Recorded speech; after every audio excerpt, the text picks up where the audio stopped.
4 maîtres de l'illusion associent science et magie. Leur but, bouleverser votre vision du monde. Magie de rue, tour défiant la mort, spectacle de grande illusion. Mais ne vous y trompez pas, c'est bien de la science. Dans cet épisode, Nate retourne ses hamburgers et ses clients. Billy démontre que la magie vaut de l'argent. Comment vous avez fait? Et Wayne fait monter la température de Ben. Ça chauffe sérieusement.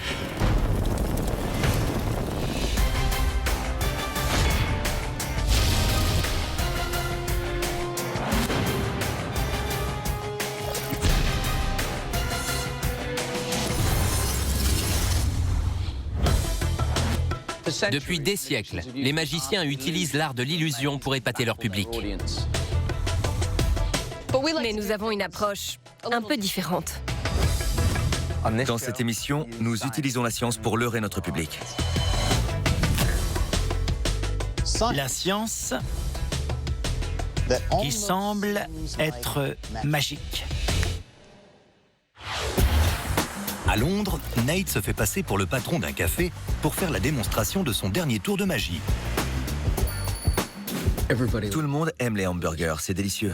On sait que ce n'est pas très bon pour la santé et qu'il ne faut pas en manger tous les jours. Mais si on pouvait rendre un hamburger ordinaire beaucoup plus léger. Nate a concocté une recette qui va faire tourner la tête de ses clients.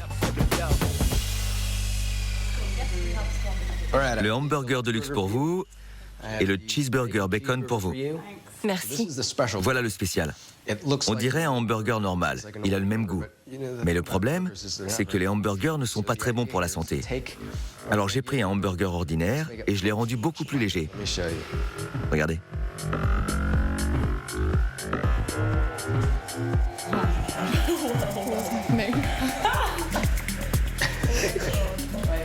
Il flotte? Il a l'air appétissant, n'est-ce pas? C'est fou. Il n'y a rien en dessous.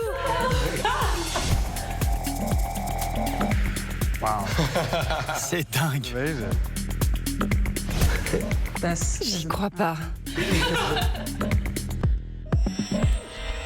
Vous voulez du ketchup? Ouais.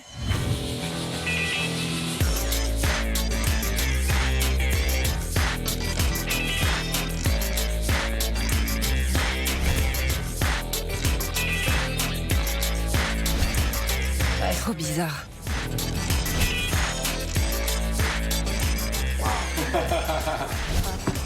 Bon appétit.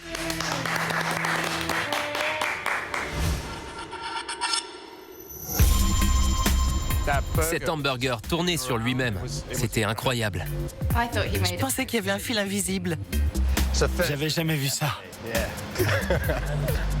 On a tous flippé. Le ketchup est en spirale. C'était un hamburger de l'espace.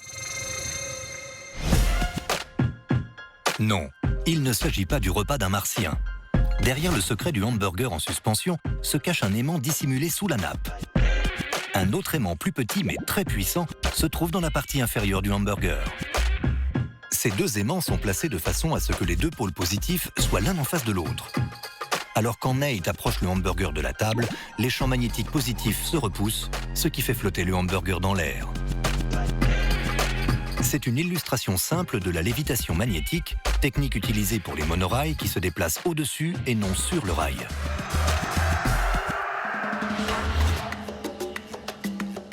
Qu'est-ce qui se passe ici? Wayne, j'ai un défi pour toi. J'aime les défis. Allons-y. Ok. Tu vas faire tomber cette brique en tirant simplement sur ce fil.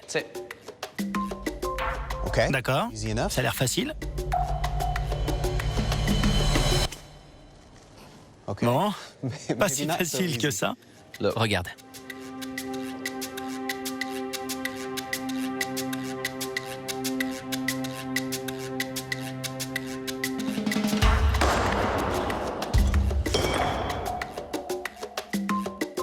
Cool. Comment ça marche? Viens voir, suis-moi.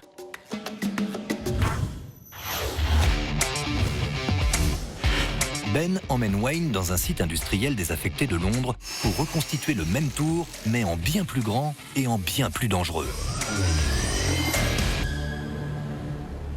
Alors Ben, explique-moi. J'ai pensé à un nouveau tour. Je vais pas tout te dire. Tu vois cette poutre d'acier? Elle est attachée à une corde. Et tu vois l'autre corde attachée à la voiture? À ton avis, que se passera-t-il si la voiture démarre? La corde va se rompre. D'accord, mais laquelle? Celle du haut ou celle du bas? Ah, je sais pas. On va voir. Tu veux que je conduise? Ouais. D'accord.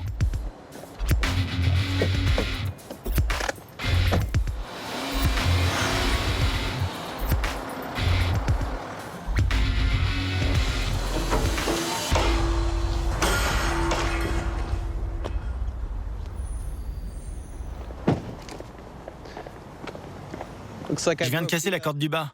Comment ça se fait? T'es allé trop vite. Alors la corde du bas a rompu. Refais la même chose, mais en roulant tout doucement. La corde du haut va céder et la poutre va tomber. Wayne doit rouler suffisamment lentement pour que la voiture exerce une force constante sur la corde du bas qui absorbera toute la tension. En descendant, la poutre va augmenter la tension de la corde du haut. À un moment donné, cette tension plus la force de gravité subie par la poutre vont casser la corde du haut. Tu vois cette corde? Quand la poutre tombe dessus, elle la casse. Qu'est-ce qui est attaché à cette corde? Une caisse dans laquelle je serai enfermé. Il faut que tu casses la corde pour libérer la caisse. Être coincé dans une caisse, c'est pas très dangereux. Ouais, mais il y aura du feu tout autour. Si tu me libères pas, je brûlerai. Ça a déjà l'air plus dangereux. Tu vas faire le test avec un mannequin? Ouais, suis-moi.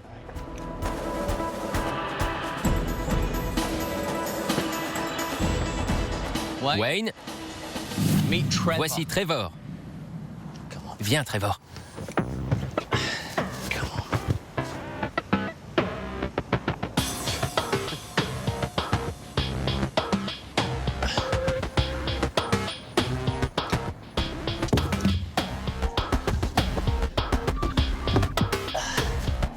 On essaie?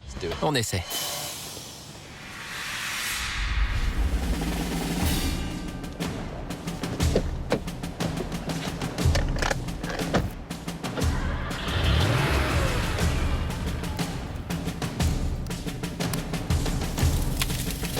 Trois, 2, 1, go! Vas-y!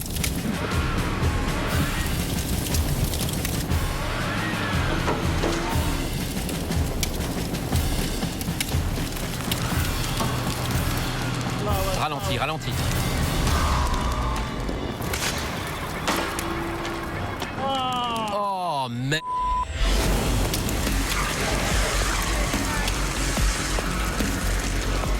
Je vais rentrer avec cette image.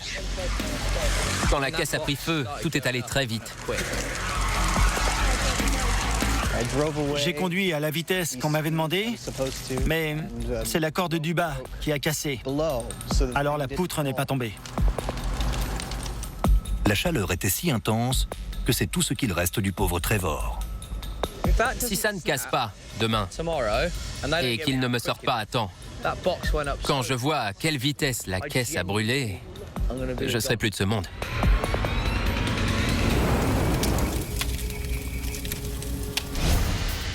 À suivre, Billy mise sur la magie de l'argent. Oh là là, comment vous avez fait? Et Ben espère que Wayne gardera son sang-froid.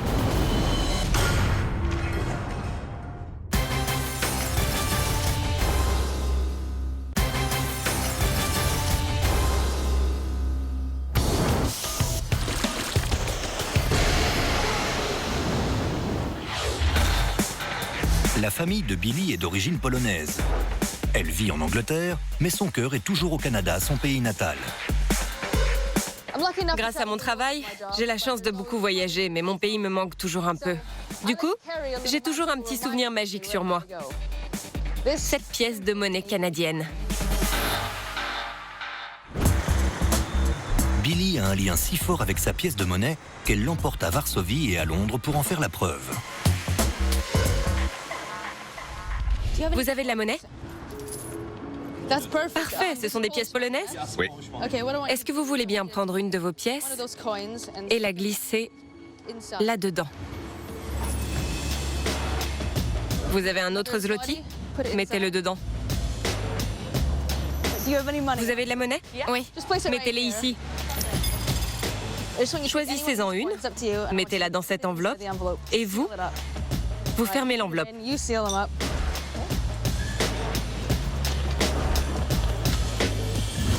Je vous explique. Je suis canadienne, et je ne sais pas si vous êtes au courant, mais les Canadiens ont toujours ça sur eux. Vous en avez déjà vu? Jamais. Vous savez ce que c'est? Regardez bien, c'est une pièce canadienne. Mettez-la dedans, fermez bien l'enveloppe. Maintenant, mélangez les enveloppes, mélangez-les bien pour pas qu'on sache où est la pièce canadienne.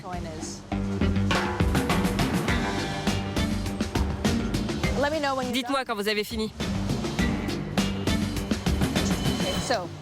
On dit que les Canadiens sont irrésistiblement attirés par leur propre monnaie. D'accord. Je vous donne 5 enveloppes. Parfait. Et vous, prenez les 5 autres. Regardez-moi dans les yeux. Ça peut paraître étrange, mais au Canada, c'est normal. Je sais que ma pièce canadienne n'est pas dedans. Là non plus. Vous savez quoi? C'est pas ma pièce. Je sais qu'elle n'est pas ici. C'est pas ma pièce. Elle est pas là. Là non plus. C'est pas ma pièce. Je suis certaine que c'est vous qui avez ma pièce. S'il vous plaît, déchirez l'enveloppe et sortez la pièce. C'est bien elle? Regardez. Oh là là. Comment vous avez fait? Incroyable. Regardons ça. Ça devrait être... Et oui, c'est ça. Vous avez vu? C'est ma pièce canadienne. C'est vrai. C'est bien elle. Comment vous avez fait? J'avais jamais vu ça. En fait, vous les avez pas sous-pesés. Vous l'avez juste senti. C'est comme si elle sentait une énergie. C'est comme ça que les Canadiens font. Ils sentent leur argent. C'est bluffant. En effet, c'est bluffant. Mais l'explication est très simple. Billy porte une bague surmontée d'une boussole. Jusqu'en 1999, les pièces canadiennes de 10 centimes étaient presque entièrement en nickel, alors que les pièces britanniques et le zloty polonais n'en contiennent que 25%. Comme le nickel est magnétique, Billy n'a qu'à passer sa main près des enveloppes et regarder à laquelle la boussole réagit le plus. Oh, pas mal. C'est très malin, ça. Je trouvais sa bague sympa. Oh, J'avais rien vu. c'est très malin. J'aimerais bien avoir une bague boussole pour épater mes amis. C'est génial.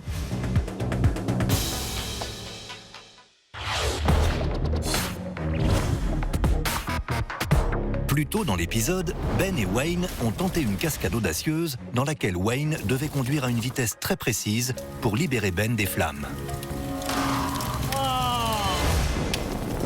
Mais le premier essai n'a pas été concluant. Il est très tôt. C'est notre 2e jour d'essai. Hier, ça ne s'est pas très bien terminé. Regardez. Si j'avais été dedans, je serais plus de ce monde. Aujourd'hui, nous allons essayer de trouver une solution scientifique pour que la caisse sorte des flammes à temps.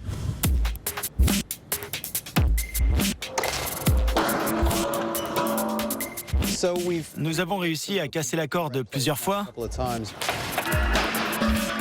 mais le problème, c'est que je dois conduire beaucoup plus lentement que ce qu'on avait prévu, à tel point que je ne sens pas la voiture bouger.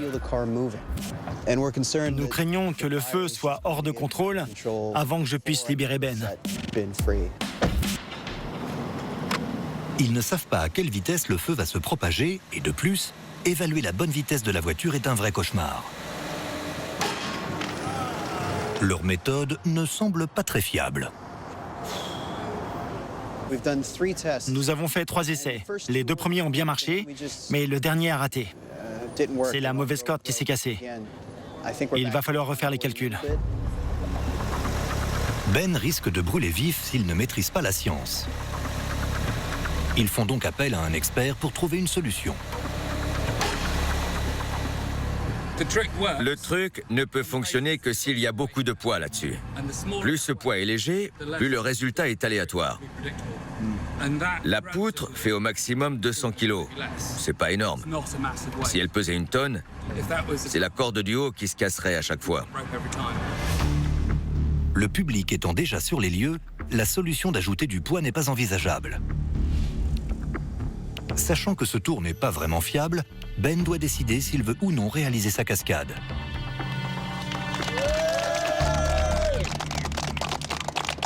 Merci d'être là. Vous allez être témoin de la confiance inébranlable de Ben et Lynn en la physique. Dans un instant, je vais m'installer dans cette caisse qui sera ensuite encerclée par les flammes. Le seul moyen d'en réchapper, c'est que quelqu'un ou quelque chose coupe cette corde. Vous avez sans doute remarqué cette grande poutre d'acier au-dessus de nous. Elle est attachée à une grue avec une corde. Et il y a aussi cette deuxième corde qui la relie à cette voiture. Quand Ben sera enfermé dans la caisse et que le feu aura démarré, nous espérons que j'arriverai à casser la corde du haut qui fera tomber la poutre et ainsi libérera Ben. Mais si je roule trop vite, la force ne monte pas assez haut et la corde du bas se casse. Je dois donc rouler suffisamment lentement pour que la corde du haut cède et suffisamment vite pour le sortir de là avant que les flammes ne se propagent. Pas de pression. En fait, comment tu te sens? Pas très bien.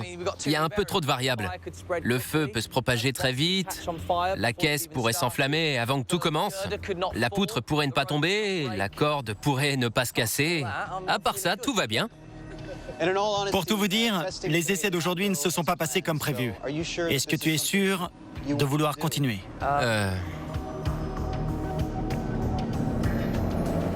Ouais, allons-y.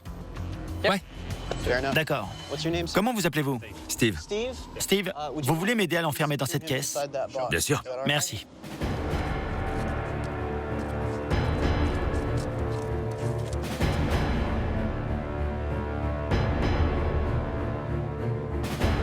Ça va? Ouais. Je ferme. 4 vis. Je les visse.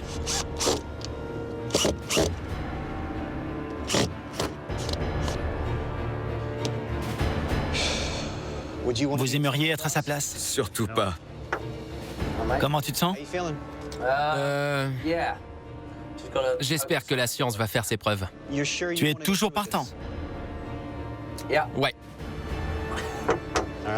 Ok, bonne chance. Par ici.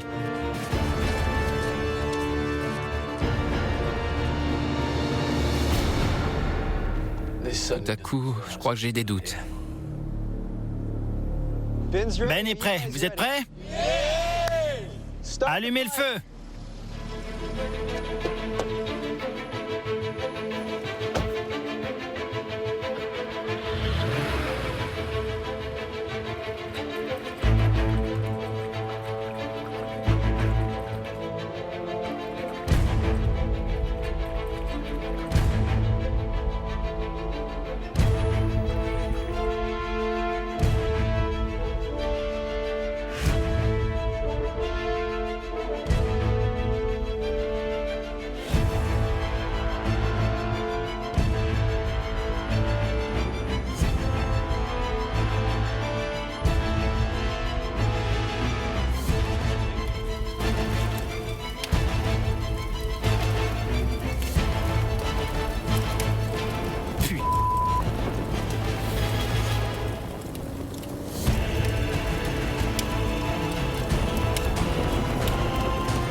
Ça chauffe sérieusement là.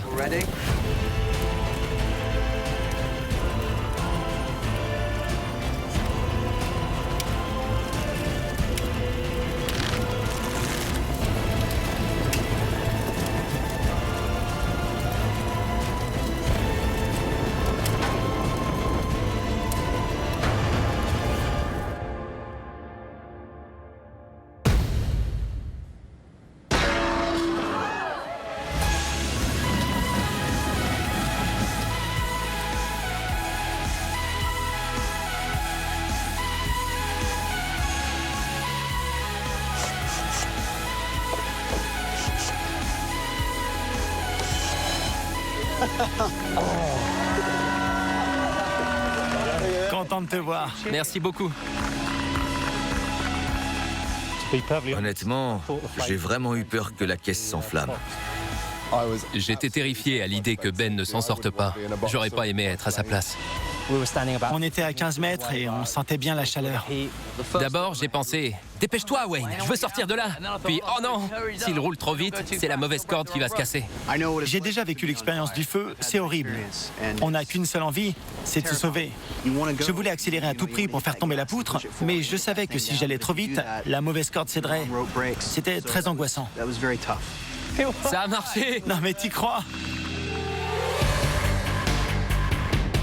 Aujourd'hui, j'avais pas trop confiance en la science. On a fait de nombreux essais et en faisant la même chose, on a parfois obtenu des résultats très différents. J'ai eu beaucoup de chance. Je suis pas prêt à recommencer ce tour ou cette expérience, peu importe, parce que je suis pas certain que ça marcherait une nouvelle fois. Heureusement, Ben est toujours parmi nous. Un autre bon point pour la science.